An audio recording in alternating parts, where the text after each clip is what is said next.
वालेकुम dear teachers, कैसी हैं आप। उम्मीद करती हूँ बिल्कुल खैरियत से होंगी।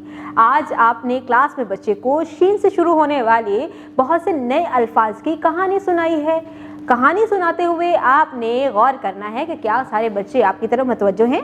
बच्चों का एयर एंड आई कोऑर्डिनेशन मुकम्मल तौर पर आपकी तरफ होना चाहिए। अगर आप एलईडी पर बच्चों को कहानी सुना रहे हैं तो बच्चे उस कहानी में जो एनिमेशंस हैं उनको फोकस करके देखें भी और सुने भी, ताकि बच्चे उसके मुतालिक आपसे भी सवाल कर सकें। और आप भी बच्चों से जब सवाल पूछें तो कुछ क्वेश्चंस आपके ऑब्जर्वेशनल होने चाहिए कि आप बच्चे ने ऑब्जर्व क्या किया इस कहानी में, देखा क्या क्या है। और कुछ क्वेश्चंस ऐसे होने चाहिए जो कि उसने सुने हैं, ताकि आपको आइडिया हो सके कि उसका ईयर एंड आई कोऑर्डिनेशन कितना फोकस था। इसके साथ ही जब बच्चों को एलईडी प्रोजेक्शन पे या फ्लैश कार्ड के जरिए आप नई तस्वीरें दिखाएं तो बच्चों के सामने मुकम्मल तौर पर उन्हें वाज़िया दिखाएं, ताकि बच्चे उसको देख सकें और पहचान सकें। जब बच्चे उसको देखकर पहचान लेंगे तो उसका नाम बताएंगे। कुछ बच्चों को उसका नाम आता होगा और कुछ बच्चों को उसका नाम नहीं आता होगा। तो आपने फोकस करना है कि आपने क्लास में एप्रिसिएशन का एक सिलसिला शुरू करना है। जिन बच्चों को नाम आता है उसको अप्रिशिएट करें, जिनको नहीं आता उनकी हौसला अफजाई करें कि वो भी इन्वॉल्व हों और उनकी करेक्शन करते रहें। शीन की पहचान करवाएं और बच्चों को शीन लिखना भी सिखाएं।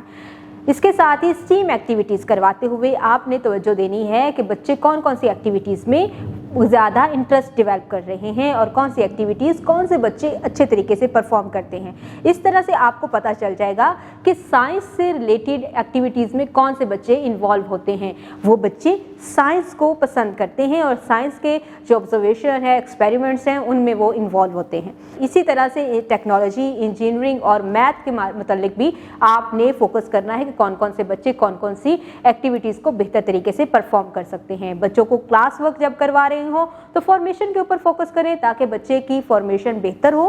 फिर आप बच्चों को ऑब्जर्व करते रहें कि वो लिखता कैसे है, नुक्तों में किस तरह से मिलाता है और इंडिपेंडेंट कैसे लिखता है। उसके बाद आप बच्चों को डायरी पर होमवर्क देंगे, घर जाके डायरी चेक करवाएं और होमवर्क को अच्छे तरीके से मुकम्मल करके लेके आए।